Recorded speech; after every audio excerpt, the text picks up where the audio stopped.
All right, kia ora everyone. We've switched things up this week. We're in person. It's real. We'll address the elephant in the room. I'm declaring my allegiance prior to the start of the final. Highlanders, look what the Blues did to her. Don't send her anything. Needs must. So, the final week of Super Rugby Pacific is upon us. It's here. It's been, 17 long weeks? Long, since like Feb or March. It's been long. But great. But great. Oh, long for you, great for me. So, should we wrap up what happened in the semi-finals? I guess we can start with our Blues. Don't say ours. Yeah. Our Blues. Talk to us about that game against the Brumbies. Did it go exactly as everyone thought it would? I kind of think it did. I think the first half, I think based on what happened last time we played them, it was just a blowout. And then the first 30, 40 minutes happened. I was like, okay, here we go. Time to change the channel, watch something else. But then I guess the second half, the Brumbies kind of slowly tried to come back. I did think they needed to change their tactics a bit. I think the Blues were just all over them from start to finish. And as usual, the guys who score always scored. I had my money on the three guys. Hoskins scored, Caleb scored, and then did Riccatelli score? Yeah. They've been scoring all season, so in the form they've been in. But as expected, the Blues were always going to win, but that seemed a bit too easy. Do you think that's going to be a problem for them going into the final against a Chiefs team that has been tested, as of late? Do you think the Blues have had enough of a hit out going into the grand final? Nah, I think they know what to expect from the Chiefs. And being that the Chiefs have been in a final the last 10, was it? When did they last win? 10 years ago? Yeah, 2012, Whereas the Blues haven't touched the final in a while. Well, there was COVID, but it's been a while. I think the Blues will go into this A game from Monday to game day. It's going to be a lot different, and they'll take the Chiefs a lot more serious. So it won't be like the semis. It won't be anything like the semis. Yeah.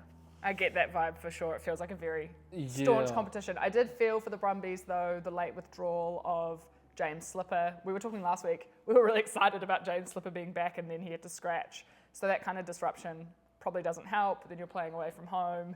It was a horrific day of weather in Auckland. The crowd, we've all seen the comments about the crowd. We get it. It was a storm. The trains weren't working. I think it was a pretty good crowd considering. But tough night at the office for the Brumbies. I thought they may have put up a bit more of a fight, particularly because they got drubbed the last time, but then this was just kind of more of the same. Fast starts, right, from the Blues this week, and then we saw in semi-final 2, the Hurricanes couldn't respond to the Chiefs, who just came out straight away, dun. How important is a fast start going to be this weekend? I think because both teams are used to starting out really quick. So I think whoever scores first or gets the first penalty, conversion, whatever, I think that'll kind of set the tone, and then they'll try to build off of that. But so the Blues started out real quick. The Chiefs, that quick start, I think it was too much for the Canes to recover, hence why the result was through. Yeah, I was.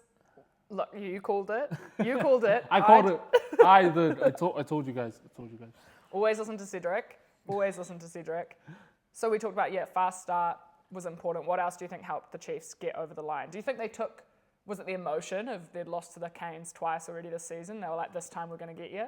I think also because when the last game, I've said it so many times, it was too close to call. Yeah. And then when Jacobson got penalised right in front, I think they went into that game with a bit of a chip on their shoulder. And they're like, okay, watch this. They won't let the game play into the ref's hands. And they didn't. And the Chiefs got the win. So. Yeah, and the Canes, I think they had every opportunity to win. There were two yellow cards, and they still couldn't kind of get up over them. I know you want to talk about Wallace Satiti. Give us the Wallace Satiti spiel. Shout out to Wallace. I think everyone was talking about him after that game. I don't know. I think because he's like a genuine 8. It's not like he wants to play 6 or 7. Like, runs off the scrum really well. He's quite quick too. We did see the intercept. Flanders did chase him down. But I think he had an amazing game. Can break a lot of tackles really well. I think so. This is his first season playing Super. I didn't expect him to have the season that he did. I thought it'd take him a bit of time to adjust because he's only 21. He was in high school 4 years ago. So for him to come out and have the performance he did, I think a lot of people are talking about it. But I think the big thing is, has he done enough for him to be selected in the AB squad? I don't think he has, but if he does, that's a great one. I think that would be amazing. But yeah, I don't know. What were your thoughts around how he played? Well, I think anytime you've got a young gun, someone who's 21, coming in and forcing an All Black incumbent to play number 7, Luke Jacobson, who obviously is their captain as well, that's huge. It was an electric performance. It got everyone talking, which is what you want from finals footy, and to be able to step up in that sort of game is really impressive. I think it is only one game, we got to just be patient. He's so young. It's a glimpse. It's a glimpse. It's a glimpse of what he can do. And a great glimpse it was. Were there any other standout players for you in that Chiefs Hurricanes game? I think Benifino was really aggressive, a bit unlucky with the yellow. That shot on TJ was a bit dangerous, but he just always seems to come out real aggressive. And I think teams know that too. It just seemed like we spoke about it earlier. He's gunning for every 10, every first try this cup. I thought he played really well. I think D-Mac off the boot. Great. I needed to see that because when it comes to conversions, especially at international level, I'm always a bit. And the World Cup final still kind of haunts me. But yeah, it was really good to see him do well off the boot. But yeah, I think everyone played really well, but those players I think stood out. What about you? Yeah, I was really impressed with Cortez Ratama. I thought he had a great game. D-Mac as well, as a known D-Mac skeptic. Off the boot in particular, that was a very calm, it was a masterful kind of managing of the game. And I think when you contrasted that to, I guess, a mismanaged game from the Hurricanes, particularly their kicking, you could see that was a tactic they were going for, trying to play that aerial game, the territory game, and it didn't really pay off, and then they didn't adjust, and they came out in the second half and kept doing it, and you were going, what are you doing? What are you doing? I was disappointed by the Canes, but a great performance by the Chiefs, like a great performance. They really deserved the win, and it sets up the final perfectly in my eyes. At this moment, Eden Park has sold out. We have a sold out Eden Park for the final of Super Rugby. I don't think you could ride it any better. So with that being said, Blues, send LA and I some tickets because you guys are sold out. So. What do you think, as an Aucklander, it would mean for 21 years after they last won Super Rugby, for the Blues to lift the trophy this year? I think, so the last time they won, I was like 3. I'm 24 now, so it's been a while. I think it'd be really cool. I think when people talk about teams that have won championships, it's always the Crusaders, and even like we had a really good team. I think it was 2012, 2014, around that era. Couldn't get it done. 2020 COVID year, we won, but I don't think a lot of people are really counting it. But I think this would mean a lot for the city. I think, and with like the players we have, Caleb Clark, Ricky Ioane, they definitely can get the job done. And on social media, with the way TikTokers, Instagrammers, for us seeing those guys, I think lift up the trophy. I think it'll be really cool. So yeah, for you being converted, it would mean everything to me. It would mean more than the Highlanders winning in 2015. Look, I think for the sport, I think it would be really cool. I think it's been really good for the competition that we've had. There's going to be a new champion for the first time in 7-8 seasons. I think that's huge. So I'm glad to see people keen to come along, a sold out Eden Park, despite it being the middle of winter. I feel like my friends are getting really hyped about it when they haven't really been watching all season. So I'm down for a Blues victory.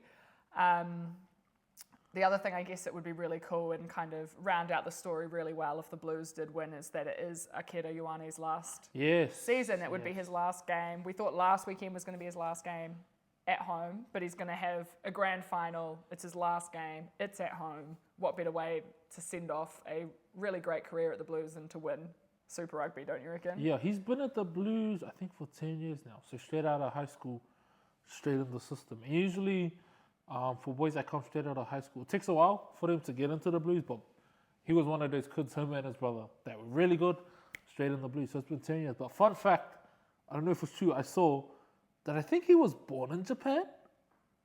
No, I saw this. Is that true? And it sounds like everywhere's picked that up, but then there's one podcast where our kid is talking, it's like an All Blacks podcast, and he's like, no, I'm born in Auckland. Okay. But everyone was saying this on the internet. And I was like, I don't think he would. Because people were saying he could potentially represent Japan in a couple of years internationally. Like 2 years, but I don't think he would. But it's good to hear that he's... Yeah, I don't believe so, Yeah. but someone correct us if we're wrong. Yeah, sorry. But I think it's really good.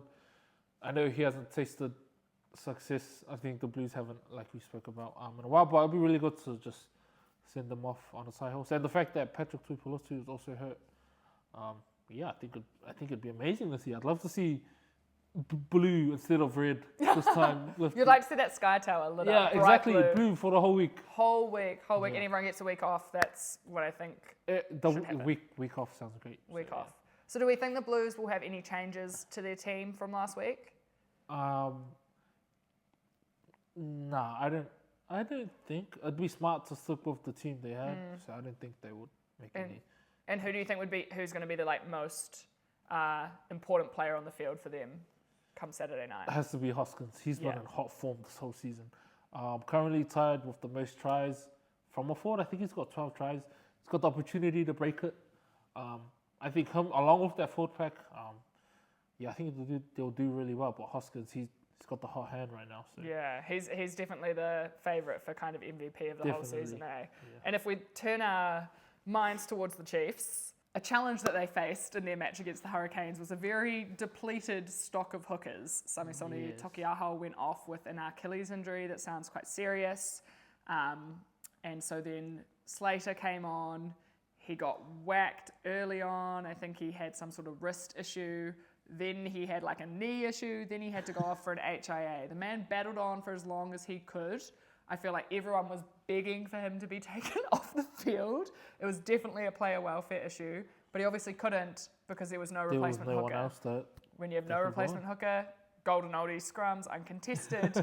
Obviously, then you've got backs throwing into the line out. It's chaos. So this weekend, it sounds like they're pulling in Tyrone Thompson from the squad, who we don't think has played much this season at all. I don't think, because Slater and Tokiaho have been the two main hookers, so for Thompson to have to come in, it's a big ask for him.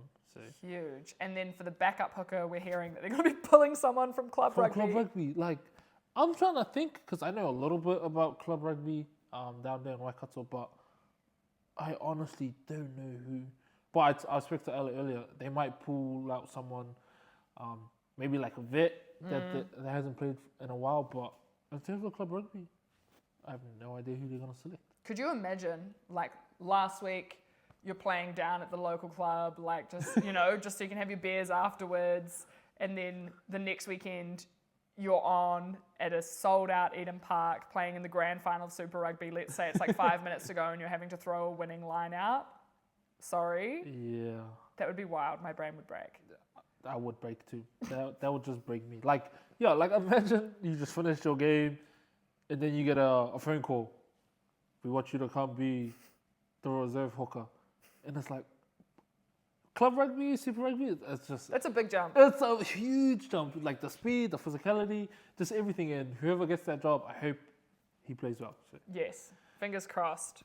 This is Tuesday night, so teams will be announced tomorrow. We shall see what happens. Anyone else that you think is going to be central for the Chiefs? I think D-Mac. The obvious one's D-Mac. I think it'd be really good to see our shooter have a great game, Sean Stevenson.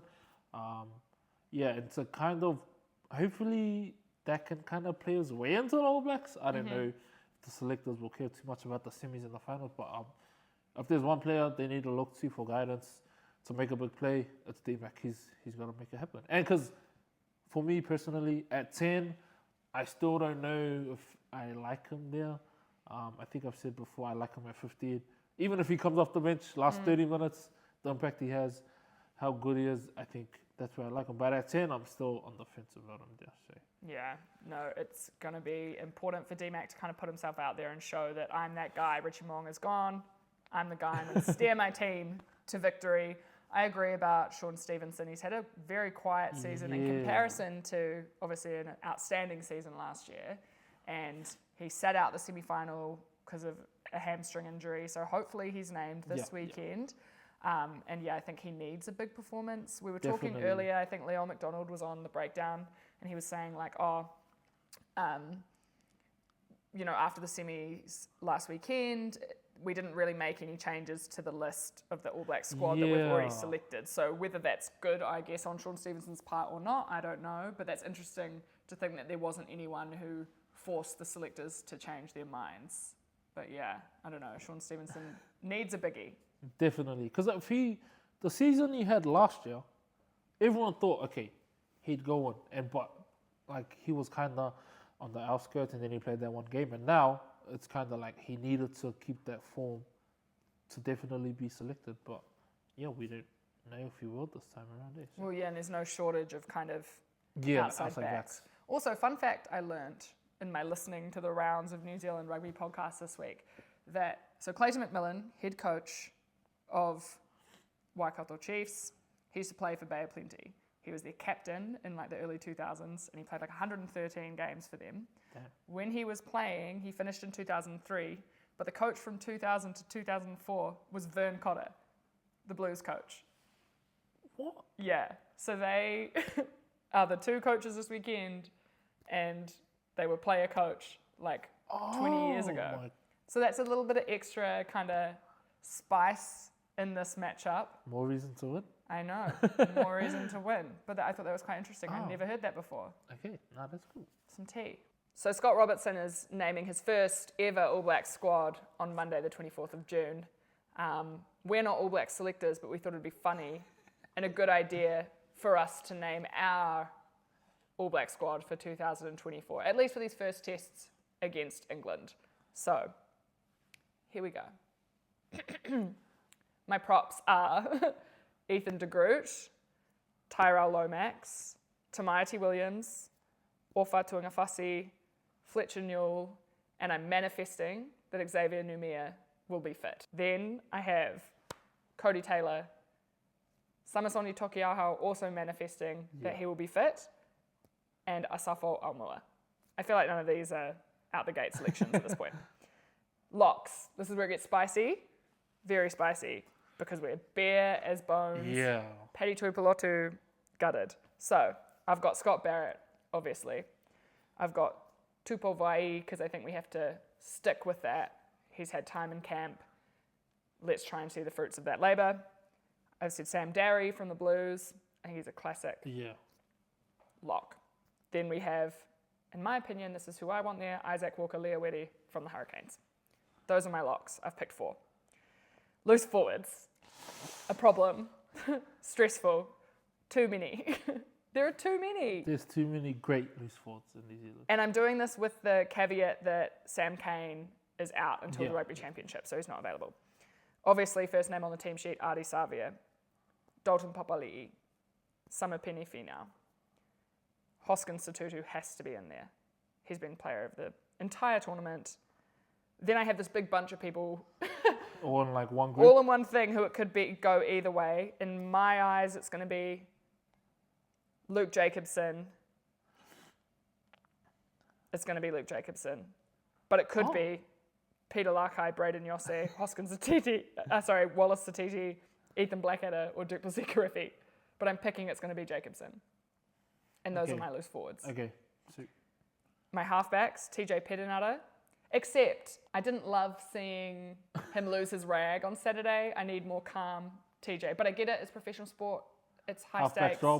Halfbacks gob. Talk. But just a little bit less. Finlay Christie makes it for me on the defensive side of things. Cortez Latima, which I feel more solid about after the weekend. First 5s, no surprises. Damien McKenzie, Bowden Barrett, I've just gone for 2. Then my inside backs. Geordie Barrett, Rieko Ioane, Billy Proctor. If he's not there, join me in the streets. Anton Leonard-Brown. Those are my inside backs. Outside backs. Caleb Clark absolutely deserves to be there. The work rate this year, wild. Amoni Narawa, that try last weekend, unreal. Mark Talia, I think Shooter makes it. I think Sean Stevenson is in there. And then I've got a bolter for you. Who?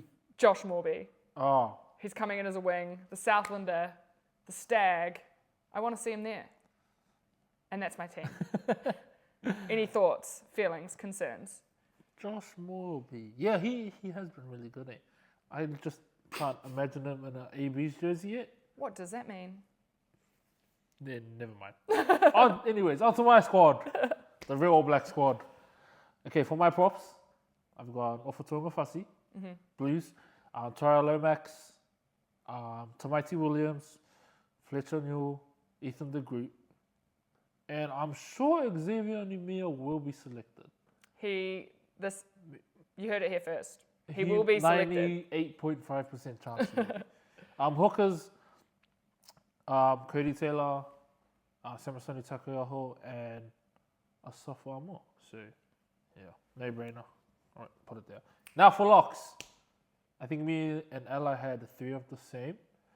So, Scott Barrett, potential captain, Tupovi, like she said, he's already been there. He needs more caps under his belt. He just needs to play more international footy. And yeah, also Sam Derry. But then my 4th one, I've gone with Naito Akoi. Wow. Reason why, I thought he played amazing in the semi. And when he plays for the Steamers, they play him a lot at 6. So I'm like, oh, okay. So that helped him a lot with running, attacking a lot. The job compared to Lock is a lot different. So I think that'll help a lot in the All Blacks cap if he plays for the All Blacks. So that's why I've gone with Naito. And yeah, unfortunately, Patrick Tuipulotu was hurt. He definitely would have been in my team. For the loose forwards, I've gone with Ari Savia, another potential captain. I think he should be. Dalton Papali'i, Hoskins Sututu, Semapeni Finau. And for my 5th, they take Braden Yose. You're taking Braden Yose. I think that's the right thing to do. I think for me, the balance was just tricky with like a bunch of people who were kind of 8s who could play elsewhere. Yeah. Whereas I was like, Jacobson, he gives me Sam Cane. He's unsung in many ways, but he's like such a physical enforcer, big presence. What do they call him? Concrete shoulders or whatever. Yeah. I think we could benefit from that. And I love Braden Yose. I think he'll be there. I'm just conscious myself of getting carried away with like, oh, look at that highlights reel ball carrying forward, you know? So I think that's why I went with Luke Jacobson. I think because I chose Yose because we've seen what he can do in Super, but I think the All Blacks can unlock something that makes them from a great Super Rugby player to like a great international player. And after I saw him bump off Damien McKenzie, I was sold. So that's why he's in the team. For halfbacks, I've gone with TJ, of course. I think he should start in the AB jersey. Then Finlay Christie as well. And then also Cortez Ratimax. Like you said, after last week, yeah, I was sold. He definitely should be. For first 5s, easy one. Braden Barrett, Damien McKenzie. For my midfielders, I don't know how me and Ella have the same. Jody Barrett, Rico Ioane, Anton Leonard-Brown. Defensively, Anton's just reads it like a bouquet. And on attack, he's great, but for defense, bring him on.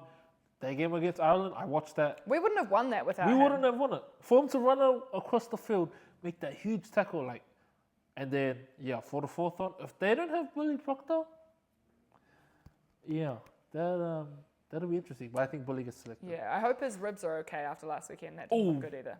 Yeah, he was down for a while. That was not good. Yeah. So he's hoping he's fit and available. My dad told me that he was listening to the radio, and apparently someone said that he said that she said that he said that the All Blacks who aren't playing in the final have already been told and they're assembling this week. So people, if you're at the airports, keep your eyes peeled for people who look like All Blacks off places that aren't their home.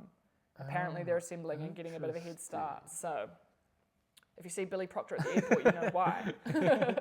And for our outside backs, did you go with 5 or 4? Sorry. 5. Okay, my 5. Okay, Caleb Clark has been phenomenal. Mark Talia, Imani Narawa, Sevi Reese, Ella. He's never making my team. Yeah, he's been try-scoring form. He's just been amazing for the Crusaders. And then the last one, I did have Sean Stevenson. Changed my mind. Ruben Love. Changed my mind. Bold. After that performance on the weekend, I don't care. Bring him in.